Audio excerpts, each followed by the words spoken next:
Assalamualaikum warahmatullahi wabarakatuh.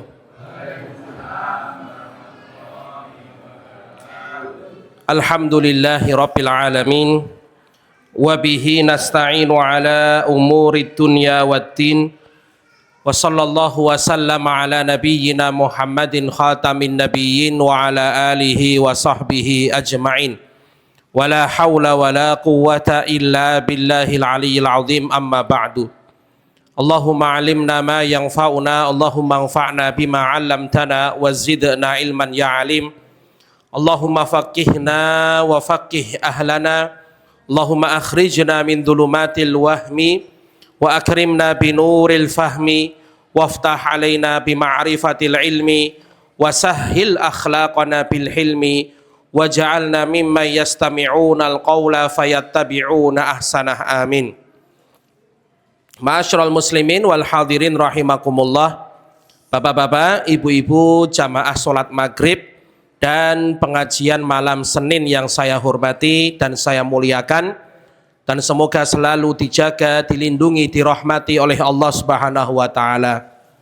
Alhamdulillah, pada malam hari ini Allah berikan taufik, Allah berikan kesehatan, Allah berikan kesempatan sehingga tergerak hati kita, tergerak badan kita, bisa menghadiri, bisa melaksanakan sholat maghrib secara berjamaah, dan juga bisa duduk di majelis ilmu di tempat yang dimuliakan oleh Allah ini. Semoga hadirnya kita di sini dan duduknya kita di sini merupakan sebab Allah mengampuni dosa dan kesalahan kita, memudahkan segala urusan kita, dan memperberat timbangan kebaikan kita di akhirat nanti. Allahumma amin. Bapak-bapak, ibu-ibu yang dimuliakan oleh Allah Subhanahu wa taala, sebelum kita melanjutkan kembali pembacaan kitab Mulakhasu Fiqhil Ibadat, ya sekedar mengingatkan bahwasannya kita sekarang berada di bulan apa? Bulan Rajab. Bulan Rajab ini adalah salah satu bulan haram. Oke, bulan Rajab adalah salah satu bulan haram. Allah Subhanahu wa taala berfirman, "Inna iddatasy syuhuri 'indallahi 12 syahran fi kitabillah yauma khalaqas samawati wal ard minha arba'atun hurum dzalika dinul qayyim fala tadlimu fihinna anfusakum." Sesungguhnya dalam satu tahun itu ada 12 bulan. Dari 12 bulan tersebut ada 4 bulan haram. Napa mawon? Dzulqa'dah, Dzulhijjah, Muharram, Rajab. Dzulqa'dah, Dzulhijjah, Muharram, Rajab. Ini adalah 4 bulan haram. Kenapa dinamakan bulan haram? Karena ini bulan yang mulia, karena ini bulan yang istimewa, karena ini bulan yang spesial. Bisa dikatakan bulan suci, iya. Jadi bulan suci ini bukan cuma Ramadan, dalam artian bulan yang spesial, nggih. 4 bulan ini termasuk bulan yang spesial. Makanya Ibnu Abbas radhiyallahu anhu, beliau sebagaimana dikutip ya oleh Ibnu Rajab dalam Lataiful Ma'arif, beliau mengatakan bahwasannya segala macam amal soleh, segala macam ibadah di bulan Rajab itu pahalanya akan lebih besar. Pahalanya akan lebih besar. Begitu pula dengan dosa, kemaksiatan, pelanggaran-pelanggaran yang ada terhadap syariat Allah dan Rasulnya, maka dosanya juga lebih berat. Maka hati-hati, nggih, hati-hati di bulan Rajab ini, hati-hati dengan segala macam dosa dan maksiat. Tetapi apa? Perbanyak amal ibadah dan amal soleh. Karena apa? Karena selain mendapatkan pahala yang besar, tentunya juga mendapatkan pahala yang berlipat dari Allah Subhanahu wa taala. Kemudian yang sering ditanyakan, ada atau tidak ibadah khusus, amalan khusus di bulan Rajab? Jawabannya adalah memang ada beberapa riwayat, beberapa hadis yang menunjukkan ibadah-ibadah khusus di bulan Rajab. Tapi setelah diteliti oleh banyak ahli hadis, diantaranya Al-Imam Ibnu Hajar Al-Asqalani, beliau berkesimpulan bahwasannya tidak ada ibadah khusus di bulan Rajab. Tetapi karena bulan Rajab itu bulan istimewa, bulan haram, tetap dianjurkan untuk memperbanyak ibadah. Ibadah napa mawon? Nggih, membaca Al-Qur'an, nggih, ngaji, majelis ilmu, terus napa? Ya salat sunnah, ya, kemudian napa sedekah, infak, termasuk puasa.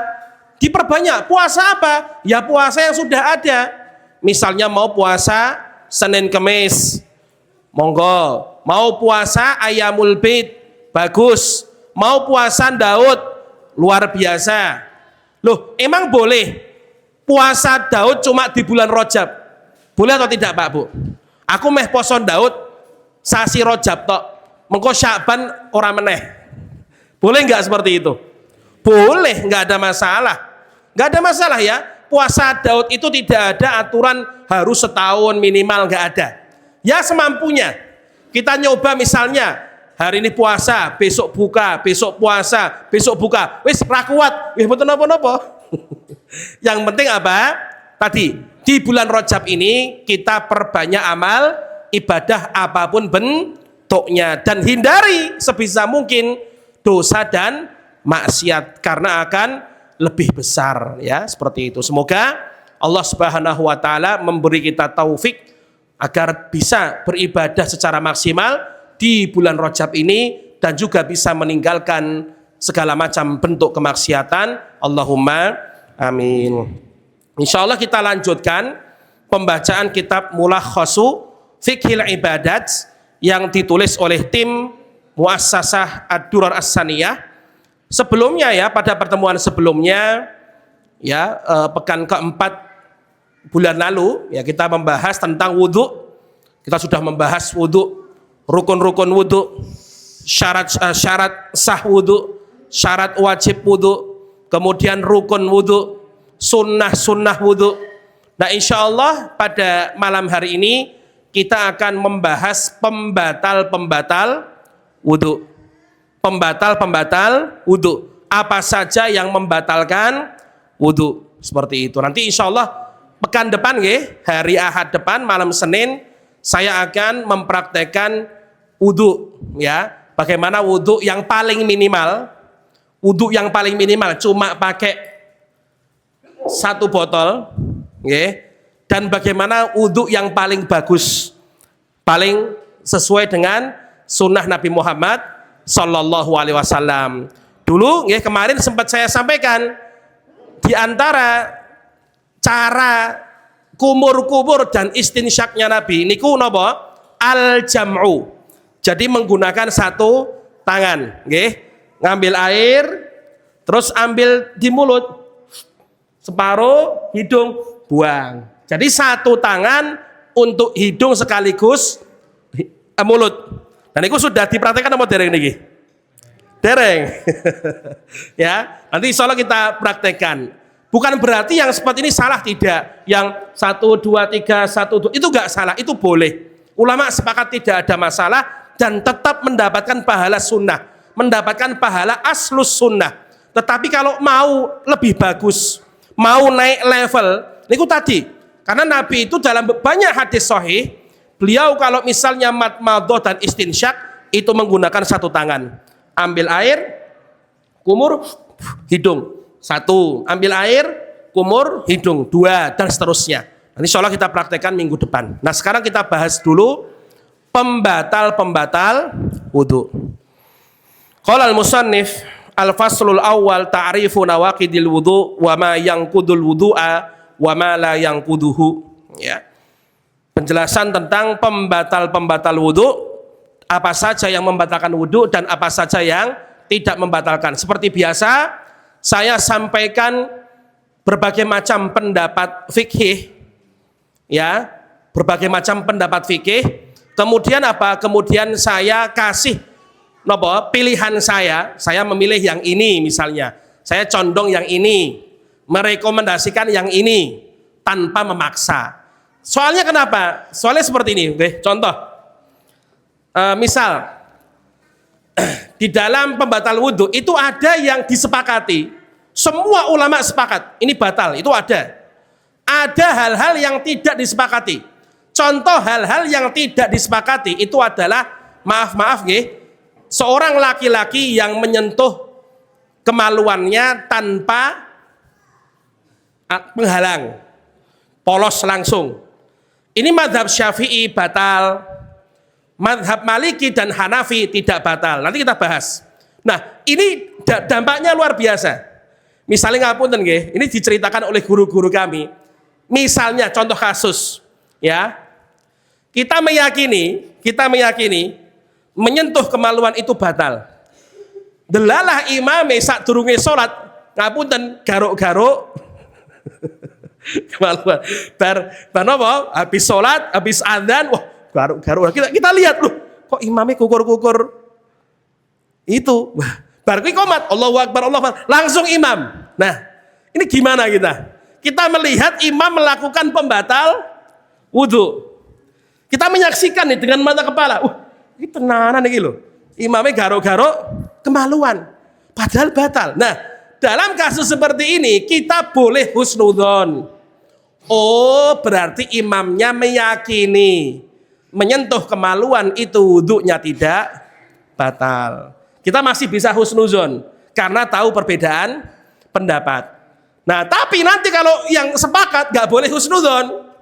Misalnya imamnya ngentut, terus loh, kok langsung imam? Wah, mungkin ada pendapat yang lain. Loh, nggak ada pendapat yang lain. Ulama sepakat, yang namanya ngentut itu wudhunya batal. Maka kita bahas nih, mana yang ulama sepakat beserta dalilnya, dan mana yang ulama berbeda pendapat beserta dalilnya, ya seperti itu. Ya, pertama, tsaniyan, ya definisinya kita lewati saja, ya. Tsaniyan, ma yanqudul wudu'a wa ma la yanquduhu, ya. Apa-apa yang membatalkan wudhu dan yang tidak membatalkan wudhu. Satu, ini yang ulama sepakat, tidak ada perbedaan. Ya, ulama semua sepakat, tidak ada perbedaan. Khurujul bauli, keluarnya air kencing. Awil ghaiti, atau kotoran. Min makhrajihil mu'tad, dari tempat lubang yang normal. Jadi lewat lubang depan atau lubang belakang. Ini semua ulama sepakat termasuk pembatal wudhu. BAK atau BAB, dari lubang yang normal. Karena nanti ada lubang yang nggak normal, misal orang sakit tersumbat depan atau belakangnya, dibuat lubang di perutnya misalnya. Apakah wudhunya batal? Ada perbedaan di antara ulama. Karena ini belum pernah terjadi di zaman Nabi. Makanya ulama sepakat dalam ini yang pertama nggih, pembatal wudhu yang pertama adalah buang air kecil dan buang air besar. Ini ulama sepakat, tidak ada perbedaan di antara ulama dari zaman dulu sampai zaman sekarang. Seperti itu. Allah Subhanahu wa taala berfirman, "Wa in kuntum marda aw ala safarin aw jaa ahadum minkum minal gha'it aw lamastumun nisaa falam tajidu ma'an fatayammamu sa'idan thayyiba." Di sini disebutkan apa? Aw jaa ahadum minkum minal gha'it, atau setelah kalian buang air besar. Disebutkan di sini adalah salah satu penyebab wajibnya bersuci, yaitu tayamum, maka diwajibkan juga untuk wudhu. Ini yang pertama. BAK dan BAB, ini semua ulama sepakat wudhunya batal. Seperti itu, ya. Kemudian beberapa ulama, bapak-bapak, ibu-ibu, dalam kitab-kitab fikih itu biasanya ditambahi seperti ini. Khurujul bauli awil ghaiti yakinan. Yakinan ini apa? Secara yakin, secara pasti. Ya, maksudnya bagaimana? Kalau masih ragu-ragu, tidak perlu was-was, tidak perlu dianggap pun mboten sah dianggap. Misal kita sudah wudhu, biasanya kan ini nggih kerasa lo kok ketone sing metu yo ning ngarep yo. Citik-citik netes-netes ketoke, kalau masih ketoke tidak perlu dianggap Bapak-bapak Ibu-ibu. Enggak perlu dianggap. Wis, pokoknya apa? Kalau belum yakin tidak perlu dibatalkan. Paham? Betul nggih? Jadi harus yakin. Kalau belum yakin tidak perlu dibatalkan. Seperti itu. Makanya dulu saya pernah guru kami ya Syekh Mufti Qadhi Al-Imrani rahimahullah. Beliau pernah ditanya lewat telepon. Beliau mufti ya, mufti. Ditanya, "Ya Syekh, saya pernah habis wudhu merasa sesuatu merasa ada yang keluar. Tapi saya masih ragu-ragu. Akhirnya saya cek. Dicek bagian belakangnya. Ternyata berbau. Apakah ini batal menurut mazhab tertentu?" Pertanyaannya, apakah ini batal menurut mazhab tertentu? Kata guru saya, ini batal menurut kesepakatan ulama. Kenapa? Karena ada zatnya, berarti nggak mungkin ragu-ragu lagi. Jelas, seperti itu. Makanya pembatal yang pertama adalah keluarnya air kencing atau kotoran dari lubang normal. Ini semua ulama sepakat. Pembatal yang kedua, sama, ulama sepakat, adalah apa? Keluarnya madhi dan wadi. Madhi dan wadi. Apa itu madhi? Madhi itu cairan yang keluar ketika seseorang dalam kondisi terangsang atau syahwat yang tinggi. Itu namanya madhi. Bening, tidak berbau, kemudian tidak kental ya, bening tipis, tidak berbau. Ini madhi. Bisa keluar dari laki-laki maupun perempuan. Ini madhi. Ini sepakat kalau keluar wudhunya batal. Kalau keluar wudhunya batal. Namanya madhi, madhi. Cairan bening yang keluar ketika seseorang dalam kondisi syahwat, dalam kondisi terangsang kalau bahasanya kita. Nah ini kalau keluar cairan madhinya, maka wudhunya batal dan itu najis, harus dibersihkan. Seperti itu. Ini juga ulama sepakat. Kemudian yang ketiga sama, keluarnya wadi tadi. Wadi, apa itu wadi? Wadi beda sama madhi. Wadi itu cairan putih keruh kental, putih keruh kental. Keluarnya ketika apa? Ketika habis buang air kecil, atau habis buang air besar, atau ketika kelelahan, kecapean, atau ketika habis mengangkat sesuatu, ya putih kental keluar tidak berbau, ini namanya wadi, ini najis dan wudhunya batal. Jadi ada madhi, ada wadi. Kalau mani, nggak usah wudhu, langsung mandi wajib, mandi besar, ngopo ada wudhu kan mandi wajib seperti itu ya. Jadi ya pembatal wudhu yang berikutnya adalah tadi ya keluarnya madhi atau wadi. Kemudian yang berikutnya ya bisa dihitung satu, bisa dipisah ya. Yang kelima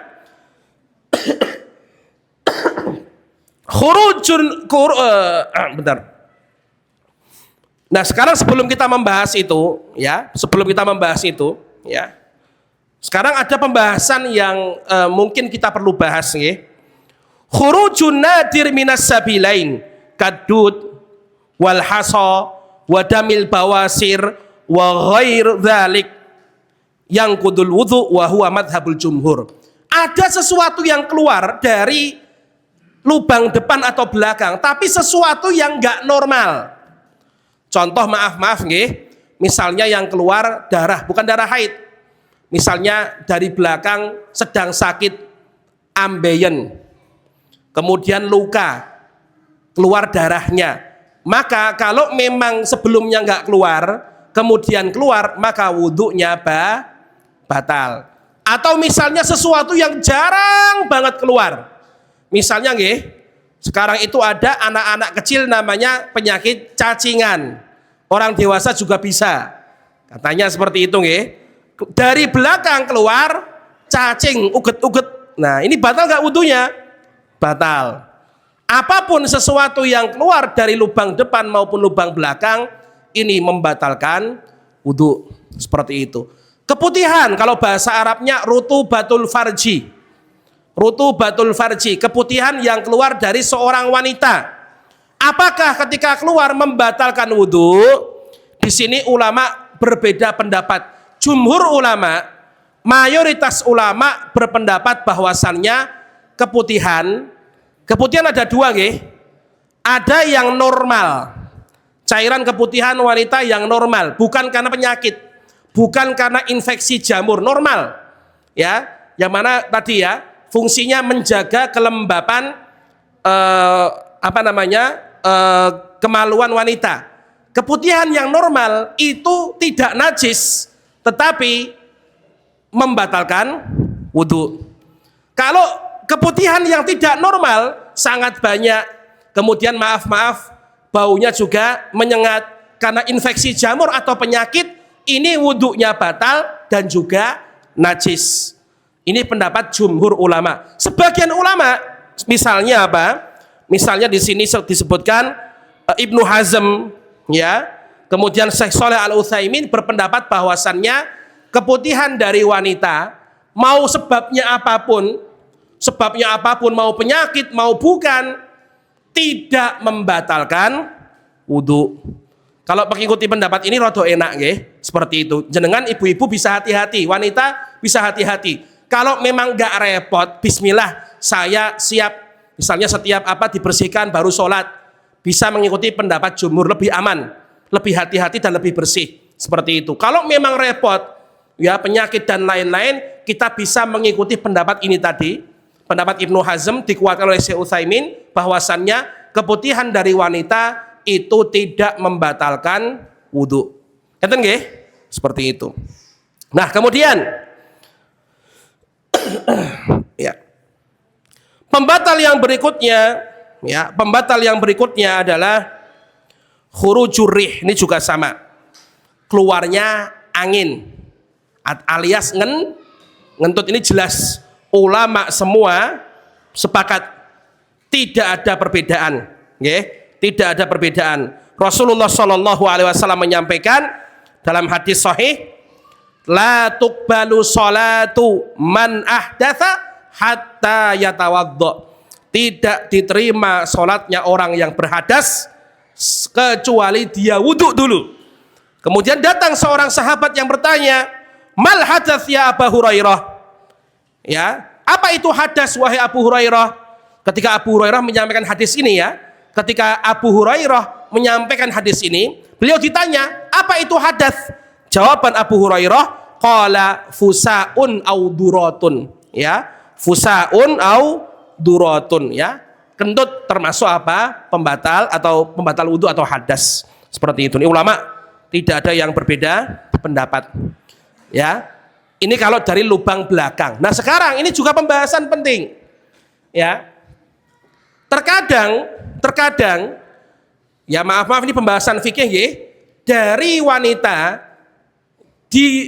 itu keluar angin dari bagian depan, ya, dari bagian depannya. Apakah wudhunya batal? Maka di sini ada perbedaan di antara ulama. Ada yang bilang batal, ya, ada yang bilang tidak batal, seperti itu. Ada yang bilang batal, ada yang bilang tidak batal. Tidak ada yang jumhur, 50-50, ya, seperti itu, ya. Pendapat yang di sini yang dikuatkan oleh penulis ini adalah tidak batal. Alasannya apa? Karena itu bukan keluar dari tempat biasanya, bukan dari tempat yang biasa. Namanya ngentut itu dari belakang normalnya. Kalau dari depan itu sesuatu yang jarang sekali, seperti itu, ya. Makanya apa? Ada yang bilang batal, ada yang bilang tidak batal. Pendapat yang difatwakan oleh Lajnah Daimah dan lain-lain ini tidak batal, seperti itu. Kemudian, pembatal wudhu yang berikutnya, ya, tidur. An-naumul katsir al-mustathqal, tidur yang nyenyak, Tidur yang nyenyak nih apa berarti nggih? Tidur berat, ya. Tidur yang sampai ngorok, sampai napa? Ngiler, sampai ngeces, napa? Pulat itu ngomong itu? Pulas ya, tidur pulas, tidur berat, tidur nyenyak. Ini jumhur ulama, kebanyakan ulama, mayoritas ulama mengatakan batal tidur nyenyak, ya, tidur nyenyak seperti itu. Beberapa ulama mengatakan seperti mazhab Syafi'i, tidur nyenyak kalau posisinya duduk tidak batal. Tidur nyenyak kalau posisinya duduk mantep. Duduk mantep itu apa? Naum wan apa? Illan naum mumakkin maq'adatahu minal ard. Ya, duduk yang tidur yang nyenyak, tapi kalau duduknya mantep, misal bersila. Napa toh duduk mantep niku? Duduk mantep nih ngeten, Bu. Duduk mantep itu gampangane ngeten. Kalau ngentut kudu ngangkat sithik. Itu namanya duduk yang mantep. Seperti bersila. Itu mantep toh? Gak bisa ngentut, kudu ngangkat sithik. Nah, dalam mazhab Syafi'i, tidur nyenyak tapi posisinya duduk itu tidak batal, walaupun pulas, walaupun tidurnya dari ba'dal isya sampai subuh, tapi lingguh ngeten, nggak batal. Loh, kenapa ada perbedaan di sini? Karena ada hadis yang cukup panjang. Karena ashabu Rasulillahi sallallahu alaihi wasallam yantadirunal isya. Dulu para sahabat Nabi niku menunggu sholat isya, ya, menunggu sholat isya sampai ketiduran, okay? Sampai ketiduran.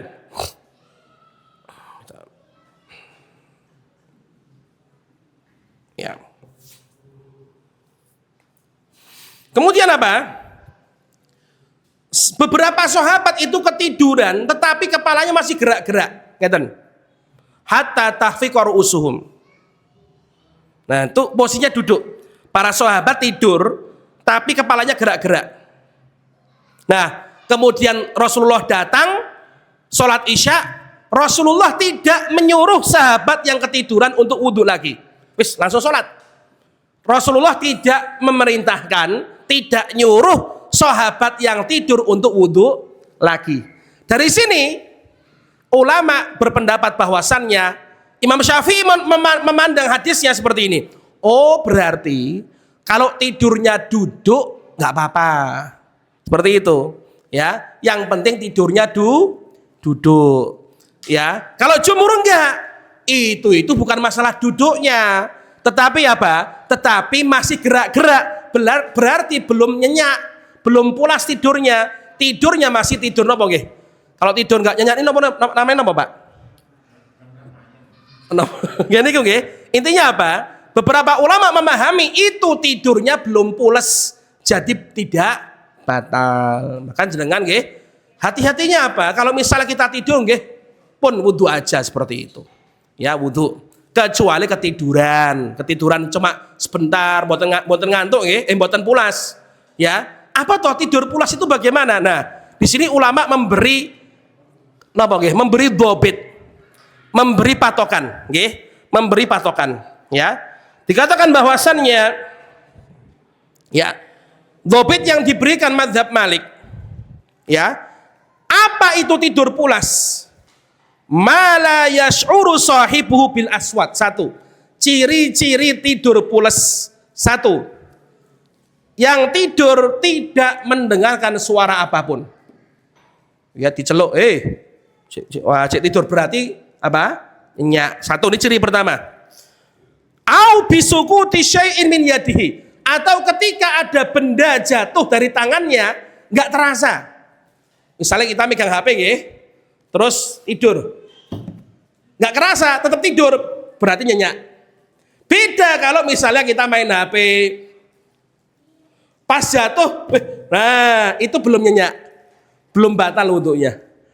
Oke, seperti itu. Intinya ketika kita memegang sesuatu, terus jatuh sesuatunya dan kita langsung sadar, nah itu berarti belum belum nyenyak. Berarti wudhunya belum batal, seperti itu. Ya. Ya, ini adalah dobit, dikatakan apa?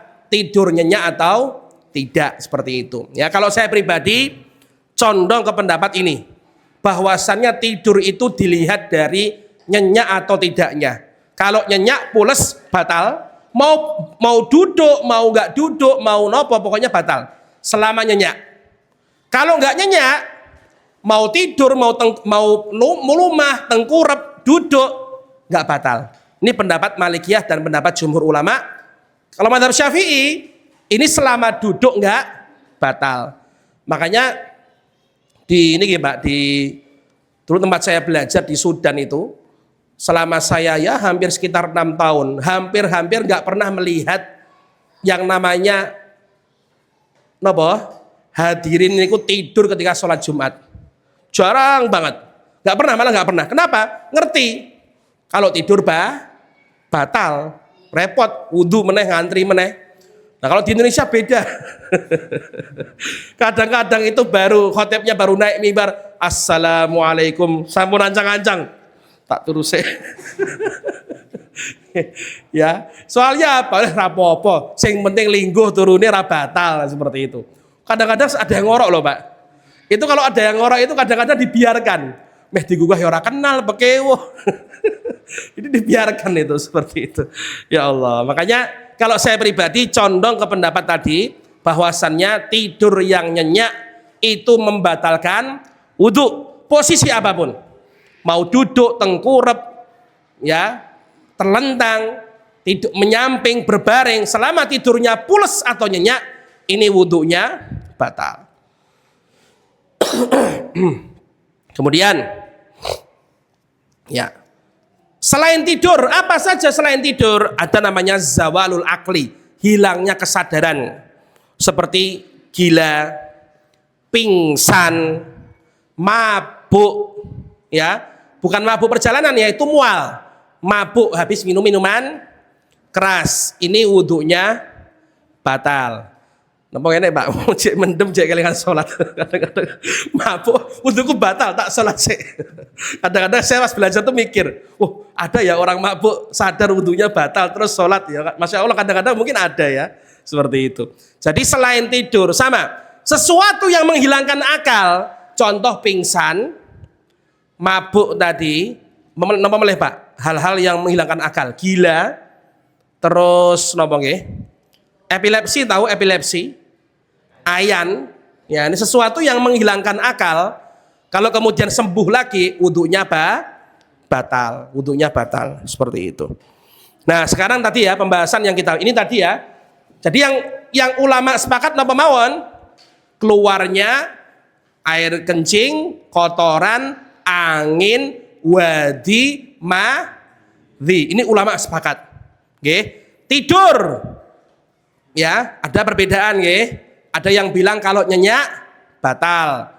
Ya, kita ikuti itu. Kalau saya ikuti yang itu nggih. Jenengan ya saya rekomendasikan yang itu juga. Ya, ada yang mengatakan di mazhab Syafi'i selama duduknya mantep tidak batal, seperti itu ya. Bahkan ada nggih. Sebagian yang berpendapat tidur sama sekali tidak membatalkan wudhu. Tapi ini pendapat yang kalau saya baca nggih, pendapat yang menyelisihi banyak ulama. Makanya mendingan dihindari saja. Ya, dihindarkan saja. Seperti intinya tadi ada kita hati-hatinya adalah tidur selama nyenyak itu batal wudhunya. Nah, sekarang pembatal wudhu yang berikutnya ya adalah menyentuh kemaluan tanpa adanya penghalang.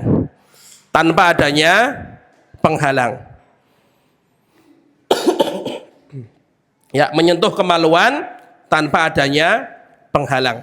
Ya. Ya.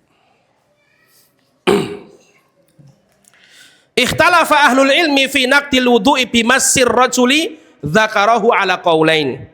Ya, tentang menyentuh kemaluan ini ulama berbeda pendapat.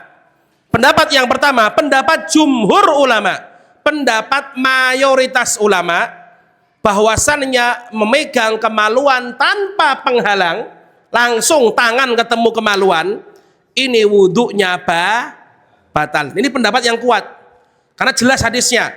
Rasulullah Shallallahu Alaihi Wasallam menyampaikan dalam hadis, man massa dzakarahu falyatawaddo, barang siapa menyentuh kemaluannya maka berwudu. Ini jelas sekali. Di dalam hadis yang lain, dalam riwayat yang lain, idza afdha ahadukum, kalau kalian afdha itu kalau kita artikan menggenggam. Jadi yang membatalkan wudhu itu adalah ketika menggenggam, memegang dengan tangan bagian dalam. Seperti ini guys, contohnya. Kalau kesenggol, kesenggol niki, tek, nah, kesenggol bagian luar, ini menurut beberapa ulama tidak batal. Yang batal adalah memegang dengan tangan bagian dalam. Ya, seperti itu. Jadi maaf ya bapak-bapak, ibu-ibu. Contoh ya, misalnya ada yang ini biar memudahkan saja. Kok gatel, terus dikukur, digaruk, tapi garuknya seperti ini. Batal atau tidak? Gak batal. Kenapa? Yang batal adalah ketika memegang dengan tangan bagian dalam. Tangan bagian dalam seperti itu. Ya, ini pendapat yang kuat dan kita ikuti. Ya, sebagian ulama mengatakan tidak batal, terutama mazhab Hanafi. Ya, tetapi ini pendapat yang menyelisihi jumhur ulama, menyelisihi kebanyakan ulama. Bagusnya, ya amannya kita mengikuti pendapat kebanyakan ulama, jumhur ulama, bahwasannya menyentuh kemaluan itu wudhunya batal. Seperti itu. Ya. Kemudian, ya, kemaluan orang lain bagaimana? Misal kita menceboi anak kita, menyawi, kita punya anak buang air kecil, kita ceboi, ya. Di sini juga ada perbedaan, ya panjang sekali intinya. Tetapi kalau memang ingin berhati-hati, sebaiknya juga kita anggap batal juga. Lebih baik wudhu, lebih aman, ya khuruj minal khilaf, ya. Ketika kita memegang, menyentuh kemaluan orang lain seperti anak kita, ya kita menceboi, mencawi, ada yang bilang batal, ada yang bilang nggak batal. Tetapi amannya, kalau saya rekomendasikan, kita anggap batal saja. Kenapa?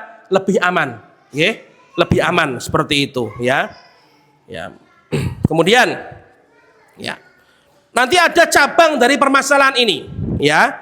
Ada cabang dari permasalahan ini. Ya.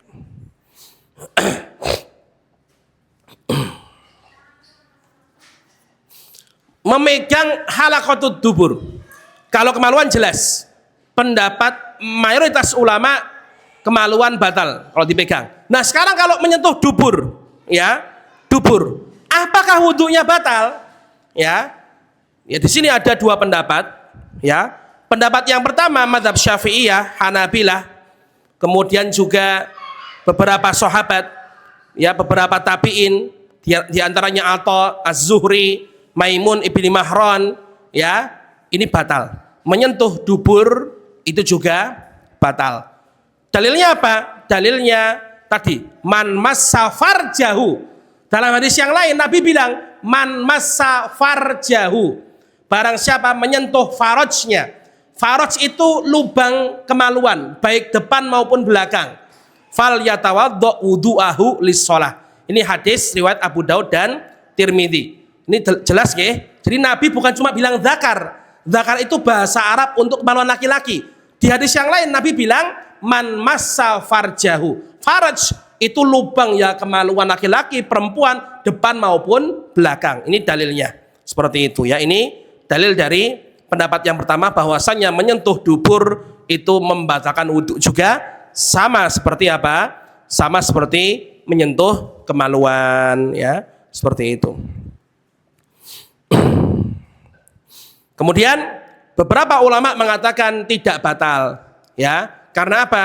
Karena yang disebut Nabi zakarahu, kemaluan laki-laki. Adapun dubur itu bukan termasuk.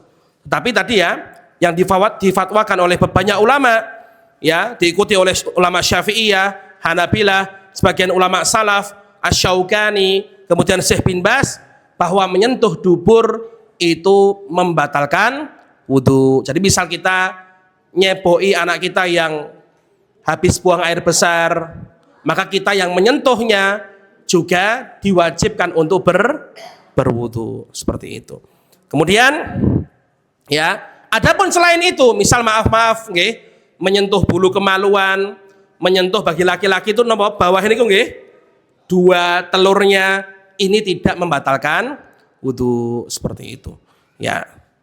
Ya. Ya, ini adalah beberapa pembatal wudu. Masih ada waktu nggih? Ya, masih ada waktu. Terakhir ya. Terakhir adalah menyentuh wanita bukan mahram. Ini yang sering menjadi perdebatan nggih. Mau wedoan napa batal ora? Nah, seperti itu. Termasuk bojone dhewe nggih, termasuk istrinya sendiri. Karena apa? Istri itu bukan mahram, nggih. Istri itu bukan mahram. Apa mahram itu? Mahram itu artinya apa? Orang yang haram dinikahi. Loh, istri itu kan nggak haram dinikahi. Kalau haram dinikahi nggak boleh dinikahi. Mahram itu ada 7. Kalau dari sisi laki-laki nggih, ibu, wa in alats, nenek, buyut dan seterusnya. Saudari perempuan. Ya, kalau dengan ibu-ibu tinggal di balik, oh berarti bapak dan seterusnya. Saudara laki-laki nggih, ibu, saudari perempuan. Nggih. Terus bibi, bude, saudara bapak. Bude atau mbok de sama aja nggih, atau bibi pokoknya sama, nggih. Saudari perempuan bapak. Bahasa Arabnya amah. Kholah, saudari perempuan ibu. Ini juga mahram, nggak boleh dinikahi. Persentuhan tidak batal, boleh salim dan lain-lain. Kemudian keponakan perempuan dari saudara laki-laki kita, keponakan perempuan dari saudari perempuan kita. Yang terakhir anak perempuan, ini namanya mahram 7 karena ikatan darah. Ada mahram 4 karena ikatan pernikahan, musyawarah. Siapa saja? Ibu mertua, berarti bapak mertua, sama aja. Ibu mertua. Kemudian menantu perempuan, ini mahram, nggak boleh dinikahi, boleh salaman. Kalau bersentuhan nggak batal. Ibu mertua, menantu perempuan, terus anak tiri. Misal kita menikahi seorang janda yang sudah punya anak. Anaknya itu mahram buat kita. Seperti itu. Kemudian apa meleh? Ibu tiri. Misal bapak kita nikah lagi dengan perempuan. Nah, ibu yang dinikahi bapak kita itu mahram kita. Jadi mahram ada berapa? 7 tambah 4. 11. Sampun hafal? Nah, selain itu bukan mahram, selain itu bukan mahram. Sepupu mahram bukan? Bukan. Boleh dinikahi? Boleh. Seperti itu nggih. Selain 11 tadi bukan mahram, ya. Nah, istri bukan mahram dong, ya. Jelas tidak termasuk yang tadi. Nah, bersentuhan dengan perempuan yang bukan mahram, apakah membatalkan wudu? Ya, apakah membatalkan wudu? Di sini ada 3 pendapat dan saya jelaskan pelan-pelan nggih. Pendapat yang pertama, mazhab Syafi'i, wudunya batal mutlak. Pokoknya batal sama sekali. Nyentuh sengaja, menyentuh istri atau bukan mahram, baik sengaja ataupun nggak sengaja, selama tidak ada hail, tidak ada penghalang, wudunya batal. Ini mazhab Syafi'i. Dalilnya apa? Dalilnya adalah dalam memahami firman Allah, aula mastumun nisa. Atau ketika kalian menyentuh perempuan. Lamasa di sini diartikan lamastum, bersentuhan mutlak. Ya, makanya di sini mazhab Syafi'i itu paling ketat dalam masalah ini, wudunya batal. Seperti itu. Ya. Pendapat Hanabilah dan Malikiyah batal kalau ada syahwatnya. Bersentuhan tapi ada syahwatnya. Ya, ini batal. Mazhab Hanafi tidak batal sama sekali. Kenapa? Apa yang menjadi dalil mazhab Hanafi? Karena di dalam hadis sahih, Ya, Aisyah radhiyallahu anha suatu hari pernah tidur, kemudian apa? Nabi itu sholat, ya. Nabi itu sholat, ya. Ketika apa? Ketika sujud, karena kamarnya sempit, Nabi apa? Geser apa? Kakinya Sayyidah Aisyah. Kalau megang istri, wudunya batal, otomatis sholatnya batal. Nah, Nabi nggak membatalkan wudhu. Makanya ini dalil bahwasannya apa? Ini hadis sahih ya, riwayat Imam ya Bukhari. Makanya dari sini Imam Mazhab Hanafi mengatakan selama tidak batal sama sekali menyentuh istri atau wanita bukan mahram, wudhunya tidak batal sama sekali. Seperti itu, ya. Nah, kemudian apa jawaban Mazhab Syafi'i terhadap hadis ini? Wah, ulama Syafi'iyah, misal Imam Nawawi menjawab, oh itu Sayyidah Aisyah tidurnya pakai selimut, jadi nggak kena langsung. Nah ini masya Allah, ya. Ulama tuh kalau diskusi seperti ini, ya. Jadi kebiasaan orang Arab memang kalau musim dingin pakai selimut. Jadi apa? Rasulullah tuh megang kakinya Sayyidah Aisyah, nggak langsung kena kulit, tapi kena selimut. Nah jadinya apa? Tetap kokoh mazhab Syafi'i, pokoknya batal, titik. Mazhab Hanafi nggak batal, titik. Ada yang pertengahan tadi, mazhab Hanafi dan Maliki dan Hambali, kalau syahwat batal. Demok bojone nggih, ada nafsu sithik nggih syahwat batal wudu mleh. Kalau cuma kesenggol nggak batal. Salim biasa nggak batal. Seperti itu. Nah, kalau saya pribadi memang nggih condong ke pendapat yang terakhir tadi. Nggak batal sama sekali. Nggak batal, nggih. Enak nih. Bukan enak ya tadi, karena pertimbangan hadis tadi. Ya, ada lagi hadis Rasulullah pernah mencium istrinya sebelum ke masjid. Itu pun ada perbedaan di antara ahli hadis. Cuma ini loh, yang dikhawatirkan kalau ada syahwat. Kenapa beberapa ulama mengatakan kalau ada syahwat batal? Karena khawatir kalau ketika ada syahwat keluar madhi. Nah, ini loh. Dikhawatirkan keluar madhi. Nah, kalau jelas batal kalau itu, ya. Kalau itu jelas batal. Jadi jenengan pilih yang mana? Cocok yang mana, Pak? Bu? Batal apa mboten? Mboten malah madani. Ya, lu batal nggak apa-apa seperti itu ya, malah hati-hati. Nggak batal juga nggak apa-apa seperti itu. Ya, ini adalah pembatal wudu. Ada yang ulama sepakat, ada yang berbeda. Sudah paham ya, insya Allah ya? Selain ini, itu insya Allah bukan pembatal wudu. Contoh, mimisen batal apa mboten wudu nih? Mboten. Muntah? Tidak. Ya, tapi dibersihkan ya karena najis ya. Mimisan darah najis dibersihkan, nggak usah wudu lagi. Muntah juga najis dibersihkan, nggak usah wudu lagi. Menginjak najis, jalan ke masjid nginjak kotoran kucing, batal mboten wudu nih? Nggak batal, cukup dibersihkan saja. Makan minum batal apa mboten? Nggak batal ya, cuma dianjurkan nggih kumur biar pas sholat tidak ada sisa minyak gorengan nggih, seperti itu. Ya, jadi itu nggih, ini adalah beberapa pembatal wudhu dan yang tidak membatalkan. Ada perbedaan, ada nanti pembahasan yang mungkin tidak perlu kita bahas. Contoh memakan daging unta. Ada yang bilang batal, ada yang bilang enggak. Di Indonesia enggak ada daging unta, Pak. Kita lewati aja nggih, seperti itu. Sebelum saya tutup, monggo ada pertanyaan berkaitan dengan wudhu, pembatal wudhu. Nggih. Nggih. Bismillah. Ya. Ya. Nggih, ya. Ya. Memandikan mayat, ini ada yang kelewatan nggih. Ini termasuk permasalahan yang ulama berbeda pendapat. Setelah kita memandikan mayat, apakah wudhunya batal? Karena ada hadis, barang siapa yang memandikan mayat maka berwudhulah. Nah, di sini ya, pendapat jumhur ulama ya, yaitu mazhab Hanafiyah, Malikiyah, Syafi'iyah dan sebagian Hanabilah berpendapat bahwasannya apa? Memandikan jenazah tidak membatalkan wudhu. Terus hadis tadi dibawa kemana? Perintah tadi humila ala nadab, tafsirkan anjuran. Barang siapa yang habis memandikan jenazah dianjurkan untuk wudu, nggak wajib. Ya, mazhab Hambali batal. Ya, mazhab Hambali batal seperti itu.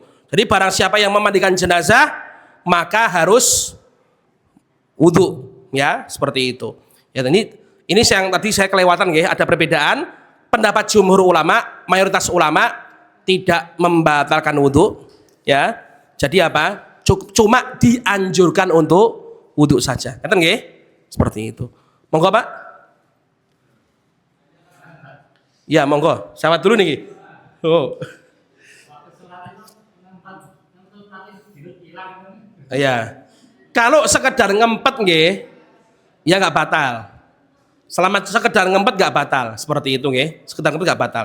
Tadi ya, khurujur rih yakinan. Selama belum yakin, oh kijek ngempet.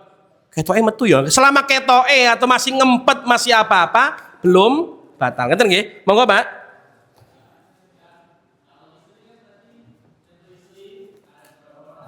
Iya.